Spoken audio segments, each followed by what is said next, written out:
क्या पढ़ाई की उम्र होती है? क्या एक ही क्लास में पिता व पुत्र हो सकते हैं? क्या घर चलाते हुए साथ में पढ़ा जा सकता है?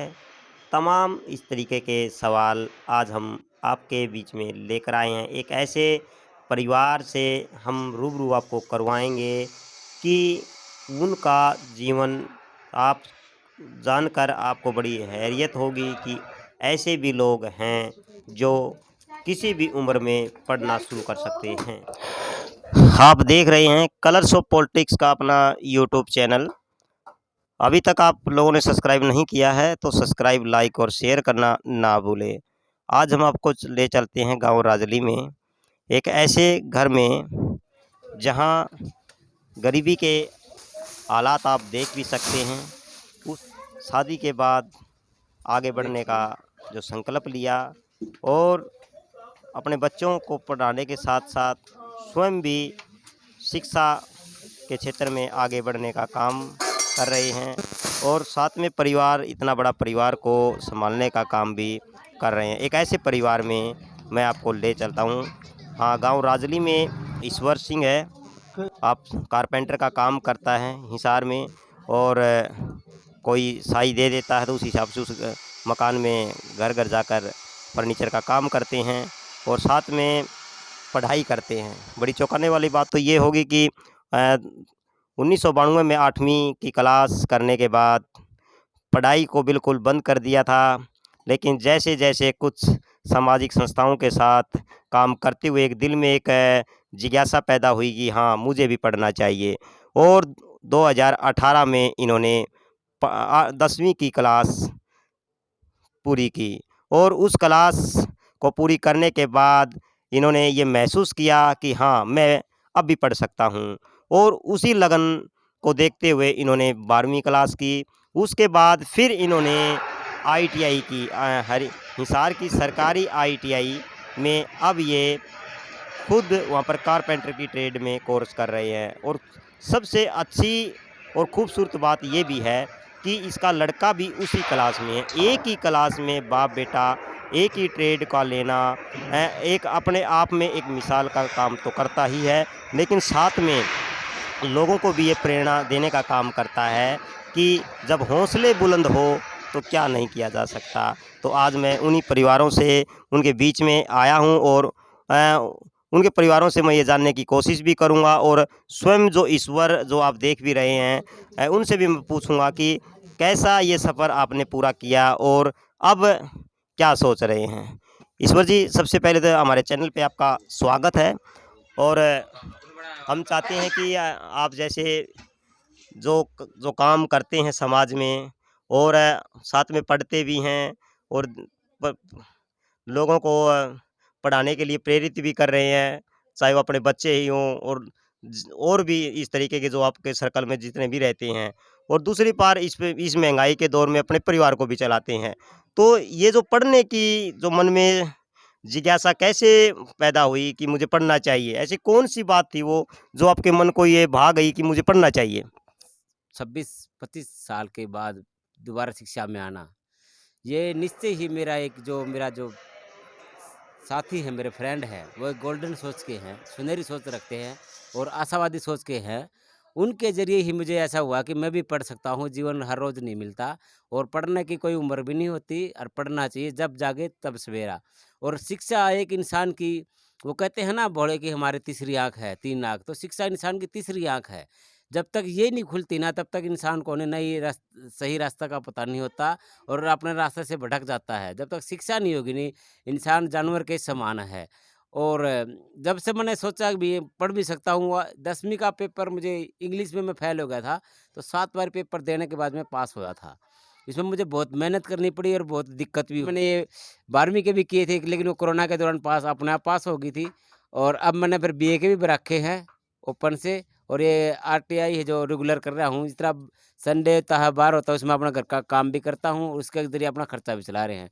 तो दिक्कत हो रही है, आजकल महँगाई भी बहुत ज़्यादा है और तेल के रेट भी बहुत हाई पहुँच गए हैं, तो उसमें दिक्कत भी बहुत ज़्यादा हो रही है। एक चीज़ मैं पूछना चाह रहा हूँ क्योंकि एक ही क्लास में बाप-बेटे का बैठना तो वहाँ के बच्चों को अजीब सा नहीं लगता? हाँ, अजीब मुझे भी लगता है, हर बच्चों को भी लगता होगा अजीब। उसमें है दिक्कत आती है, बड़ी प्रॉब्लम होती है कि बच्चे तो बच्चे होते हैं, उनकी सोचने की शक्ति या बोलने की शक्ति बहुत ही कम होती है, वो कुछ भी बोल देते हैं। कैसा माहौल है? आपके दोनों इस तरीके का देख के अपन कोई नई मोल चीज़ नई नई नई चीज़ें बहुत बढ़िया ही मानते हैं, सही भी मानते हैं बच्चे और खुश भी हैं, वैसे ही इज़्ज़त भी देते हैं बच्चे। लेकिन बच्चे ये भी नहीं सोचते भाई कोई बैठा है, बड़ा भी बैठा है बीच में, कुछ भी बोल देते हैं, इसमें थोड़ा दिक्कत भी होती है बहुत ज़्यादा। एंड तो स्टाफ का क्या वहाँ का जो आईटीआई के जो स्टाफ हैं, ख़ास करके जो आपको पढ़ाते हैं, उसका क्या मानना है और आपके प्रति क्या किस तरीके का व्यवहार है? जी, उनका मानना ये है कि बहुत ही अच्छा मानते हैं और बहुत बढ़िया मानते हैं वो कहते हैं सही है ये और शिक्षा तो लेनी चाहिए, शिक्षा करनी चाहिए। उनका व्यवहार जो है, हुँ। मेरे प्रति जो व्यवहार है, बहुत ही बढ़िया व्यवहार है। मैंने तो कहीं एक भी ऐसा टीचर नहीं मिला जो उसका व्यवहार किसी का गलत हो, स्वभाव गलत हो। बढ़िया व्यवहार है हमारे टीचरों का, बहुत सोहना व्यवहार है, अच्छा व्यवहार है। अच्छा, दूसरी चीज़ें ये है कि जिस तरीके से घर से आप आईटीआई में जाते हो, कोर्स करते हो, उसके बाद फिर काम करने निकल जाते हो और फिर शाम को बड़े लेट आते हो। तो ये तालमेल कैसे बना लेते हो? क्योंकि शरीर का काम करने की भी अपनी एक कैपेसिटी होती है, लेकिन इतना काम करना, चाहे वो दिमागी तौर पे काम करना हो, चाहे वो शारीरिक तौर पे काम करना हो, लेकिन काम तो है वो भी एक है। लेकिन इसको आप मैनेज कैसे कर लेते हैं? देखो सर, इसमें आपकी बिल्कुल सही बात है। हौसला रखना, हौसला सबसे बड़ी बात है। हौसला रखते जाए, जो टारगेट होता है नहीं, टारगेट के पीछे इंसान दौड़ सकता है और टारगेट बड़ी चीज़ है। मैंने टारगेट बनाया है, ये चीज़ मैंने पूरी करनी है तो करनी है। उसमें मैंने हिम्मत थक जाता हूँ, कभी मुझे बहुत ज़्यादा थक जाता हूँ। खाते-खाते, रोटी खाते शाम को नींद ज़्यादा आने लगती कई बार तो, और कई बार तो ऊँघ में ही नहाता हूँ। मैं नहाने का टाइम इतना काम भी करता हूँ, सारा दिन पे दिन पढ़ता भी हूँ, बहुत ज़्यादा प्रेशर होता है काम का, लोड का। और वो साथ-साथ में घर भी 2-2 घर, छोटे भाई का भी हैंडल करना पड़ता है, मेरा भी कर रहा हूँ। और भी कई और जिस तरह बाहर भीतर जाने होते हैं, वो भी बड़ी दिक्कत हो जाती है, काफ़ी मेहनत करनी पड़ती है इसमें, भाग-दौड़ ज़्यादा है। तो परिवार की क्योंकि सबसे पहले जो आपकी घरवाली होती है उसको बड़ी दिक्कत होती है रसोई को चलाना और परिवार को मैनेज करना। तो उसमें कैसे आपके साथ कोऑपरेट कर पाती है? सर ऐसा है, उसमें पहली बात तो है आदमी, जो नाजायज़ खर्ची होती है नहीं जी, फ़िज़ूल खर्चा, हुँ, उस पे हमने रोक लगाई हुई है फिलहाल तो हमने रोक लगा रखी है, नाजायज़ खर्चा, फ़िज़ूल खर्ची नहीं करते हम। हुँ, हमारी जी कैपेसिटी देख के हम घर देख के ही हम खर्चा करते हैं हुँ। और थोड़ा खाते हैं, ठीक है? थोड़ा सब्ज़ी कम बनाते हैं, एक टाइम सब्ज़ी बनाते हैं, थोड़ा वो बचा-बचा के फिर अपने घर की सेटिंग कर रहे हैं हम। थोड़ा दिक्कत होती है लेकिन हम उसमें कर पा रहे हैं फिलहाल। लेकिन अब लग रहा है जिस तरह महँगाई जो रोज़ होती जा रही है, उसमें ज़्यादा दिक्कत और भी आने लग जाए। लेकिन मैंने सोचा था जब जैसे भी कोई मतलब ज़्यादा हैवी हुई ना मेरे पे, ये पढ़ाई भी हैवी होने लगी, तो घर में दिक्कत आने लगी, घर में दिक्कत आएगी तो हम कर्ज़ा उठा लेंगे और क्या करेंगे, लेकिन ट्रेड तो पूरा करना ही है। बात करते हैं हम संतोष ईश्वर की पत्नी से। आपका पति और आपका लड़का सुना है एक ही क्लास में पढ़ते हैं, कोर्स कर रहे हैं। हाँ, पढ़े हैं। तो बच्चों आपके इस उम्र में आपके पति का पढ़ना और साथ में घर चलाना, तो आपको अजीब सा नहीं लगता? नहीं। क्योंकि घर घर चल पाता है इस तरीके से? हाँ, कैसे घर चला पाते हो? काम भी करे, पढ़े भी हैं। अच्छा, काम भी करा है। हाँ, तो गाँव में क्या कहते हैं जब इस तरीके का बच्चे माँ-बाप इकट्ठे स्कूल में जाते हैं तो पास पड़ोस के क्या ज़िक्र करते हैं? कोई जिक्र नहीं करती। कोई ज़िक्र नहीं करते? हैं। अच्छा, तो आप क्या महसूस करते हो? सही है मेरे ओर तो सही है? पढ़े जाए, मन ना पढ़ना को नहीं, हुँ, ना मेरा दिमाग चला पढ़ना में। अच्छा। आपके पति ने कभी ये कोशिश की है कि मेरी घरवाली को भी मैं पढ़ाऊँ? कई है। अच्छा, हाँ, तो कई बार कह लिया पढ़ने की, अच्छा, लेकिन मेरा ना दिमाग चल रहा, ना मेरी आँखें तो अक्सर दिखा मना। क्योंकि परिवार इतना गरीब है और हाँ। इस परिवार का इस महंगाई में काम चलाना उसके लिए सुबह से शाम तक बड़ी मेहनत करनी पड़ती है, तब जाके घर चलता है। हाँ। लेकिन आपका पति सुबह कोर्स करने आईटीआई में जाता है वो हाँ। फिर काम पे जाता है, जाता है। तो उसकी एक सीमा तो होती है काम करने की। तो आपको इस तरीके की दया नहीं आती क्या? पहले पढ़ने जाता है, फिर घर का काम करने के लिए कमाई करने जाता है, तो इस तरीके से। और गले में 7 दिन लाई रही मैं कमान लाई रही गले नहीं, लोग ज़्यादातर समाज में एक बात होती है कि भाई नौकरी के लिए पढ़ते हैं लोग, लेकिन आपकी तो एक उम्र भी निकल चुकी है नौकरी वाली, तो फिर आपने कोर्स करना ये क्यों ज़रूरी समझा कि मुझे ये कोर्स करना चाहिए? कोर्स में सर ऐसा है, जब तक कोई आपके पास सरकारी प्रूफ या कुछ मान लीजिए कोई लोन ही देना है। आज मेरी 45 साल के आसपास उम्र चली गई है। आज तक सरकार ने एक पैसे का भी मेरे को सहयोग नहीं दिया। मैं लोन के तहत मैं सोच रहा था कोई लोन मिल जाता, नहीं तो इसमें मैं मेरे कारोबार को आगे बढ़ाना चाहता था और बढ़ भी जाता। शायद कोई मदद, आर्थिक मदद मिल जाती तो। सोच रहा हूँ इसके आईटीआई का जो कोर्स बनेगा आईटीआई का, उसके थ्रू कोई मदद मिल जाए सरकारी ओर से। ये सोच के आगे फिर इसमें भी सोचा ये 1 साल इसको भी दिया जाए। दूसरी चीज़ें बड़ी ज़रूरी हैं, वो ये है कि आपका लड़का आपके साथ आईटीआई में जाता है, तो तो आपके बच्चे को ये नहीं लगता कि मेरा पिताजी यहाँ बैठा, तो वो एक घुटन सी महसूस नहीं करता कि हाँ, पिताजी साथ में हैं, शायद पिताजी ना होता तो मैं थोड़ा बच्चे के साथ एंजॉय ज़्यादा कर लेता। तो क्या ऐसा आपने कभी फीलिंग ली है कि बच्चा कुछ ऐसा महसूस भी कर रहा है? हाँ, ज़रूर मैंने कई बार ऐसा किया है कि बच्चों को थोड़ी घुटन हो रही होगी, सोचता हूँ मैं। लेकिन कई घुटन के साथ-साथ ये भी सोचता हूँ इसको भविष्य की जो दिशा देनी है, सोच रहा हूँ उस दिशा की ओर उसको सही रास्ते पे ले जाऊँ।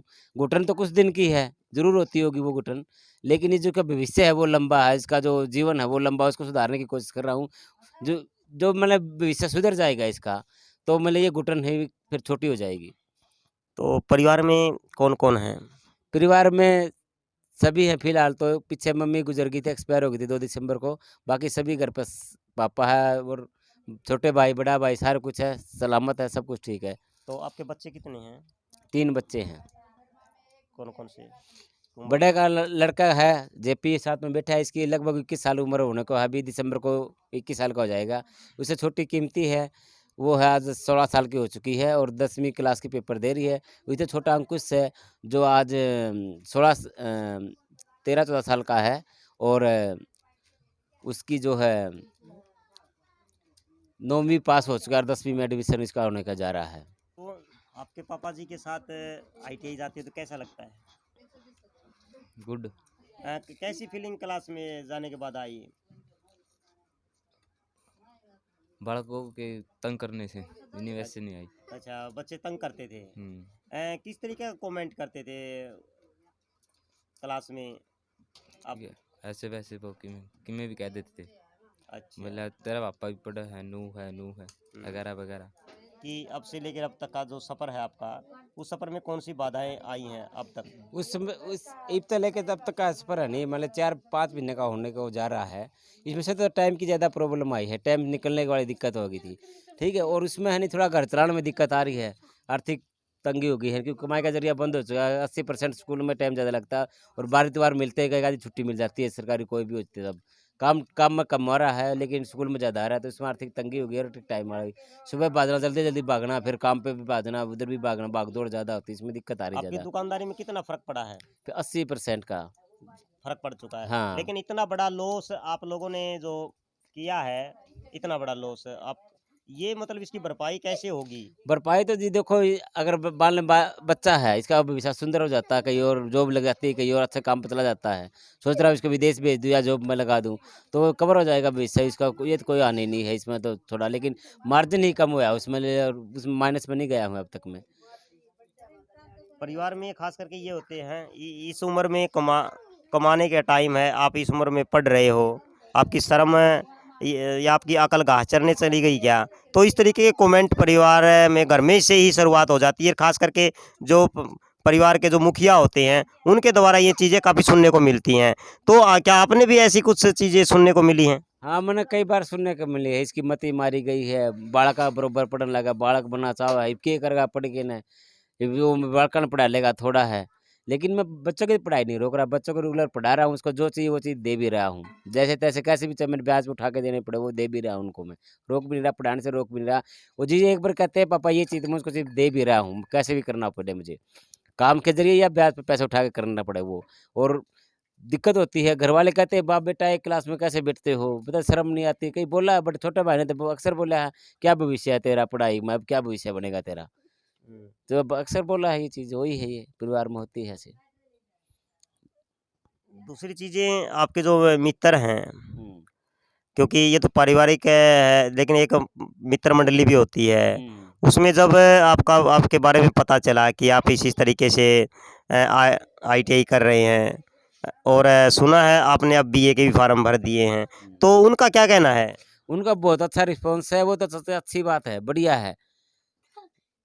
वो गलत नहीं है, वो अच्छे सोच के है, गोल्डन सोच के, वो अच्छी बात कहते हैं। पढ़ने कोई उम्र नहीं है, वो कहते हैं बढ़िया पढ़ता रहे। कई उदाहरण देते हैं, बाबा साहब का भी उम्र का मेडिकल उदाहरण देते हैं, 3 डिग्रियाँ पास की। भगत सिंह का जब जेल फांसी का टाइम आ रहा था तब भी जेल में पढ़ रहा था, कई उदाहरण देते हैं। तो उसमें पढ़ने की तो कोई उम्र नहीं है, पढ़ता जब इंसान जितना चाहे पढ़ सके। और उसमें तो नुकसान तो है नहीं पढ़ाई का, नुकसान क्या है? जितनी पढ़ेंगे उतनी सोच अकल निखरेगी, समझने की शक्ति बढ़ेगी, देखने की शक्ति बढ़ेगी, देश को समाज को देखने का नजरिया बढ़ेगा, सुंदर आएगा। उसमें पढ़ाई का तो नुकसान है ही नहीं। तो आज इस वीडियो के माध्यम से आप क्या कहना चाहते हो हमारी ऑडियंस को, इस समाज को? मैं आपके ऑडियंस को ये सिर्फ ये संदेश देना चाहता हूँ और कहना चाहता हूँ, खूब पढ़े। आप भी पढ़े, अपने माँ बाप को भी पढ़ाए, बीवी बच्चों को भी पढ़ाई, खूब पढ़ाई के बिना इंसान एक पशु के समान है। कोई शिक्षा ही एक ऐसा जरिया है जो हमारी गरीबी, बेरोजगारी और गुलामी कोई तीनों चारों जो बड़ी वो महामारी ला लो, मैं महामारी मानूंगा उनको, कलंक है ये। इस शिक्षा के जरिए इनको धोया जा सकता है, हटाया जा सकता है। अपने परिवार के, अपने सगे संबंधी, अपने दोस्तों को क्या कहना चाहते हो इस क्या वीडियो के मैसेज माध्यम से? मैं कहना चाहता हूँ कि आप लोग सब पढ़े और अपने साथ साथ अपने माँ बाप को पढ़ाने की कोशिश करें। तो आप देख रहे हैं कि एक ऐसा परिवार जो बहुत ही गरीबी में है, BPL कार्ड धारक है, और उस परिवार में यदि इस तरीके के केस मिले, हम केस तो नहीं कह सकते, हम इसको कहें इस तरीके की खूबसूरती मिले, तो हम उन लोगों के लिए भी एक प्रेरणा का काम करते हैं, जिन्होंने बीच में पढ़ाई छोड़ दी है, या जो मन उतार के पढ़ाई कर रहे हैं, कभी मन हो जाता पढ़ाई में, कभी नहीं होता।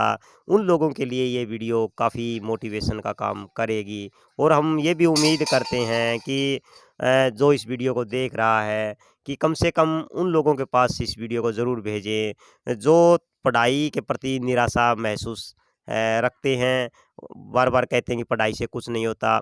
और आपके बीच में 2 ऐसे हस हैं व्यक्ति तो बैठे हैं, जो पढ़ाई के महत्व को समझते हुए और 1992 पे पढ़ाई छोड़ने के बाद दोबारा पढ़ाई शुरू की, और आज वो 25 साल BA क्लास में के साथ-साथ ITI भी कर रहा है, और साथ में उसके लड़के को भी साथ में उसी लाइन में मोटिवेशन के तौर पे आगे बढ़ा रहा है। तो ऐसे उदाहरण बहुत कम मिलते हैं, बहुत ऐसे केस यदि कहीं मिल भी जाते हैं, तो आसपास का जो वातावरण होता है, मुझे जानने की ये भी कोशिश की इनके आसपास के कि इस तरीके का केस आपके आसपास माहौल इलाके में है, तो आपको क्या पता है कि गाँव वालों को भी बहुत इसके बारे में ज़्यादा नहीं पता है कि हाँ, हमारे गाँव में भी कुछ ऐसे है।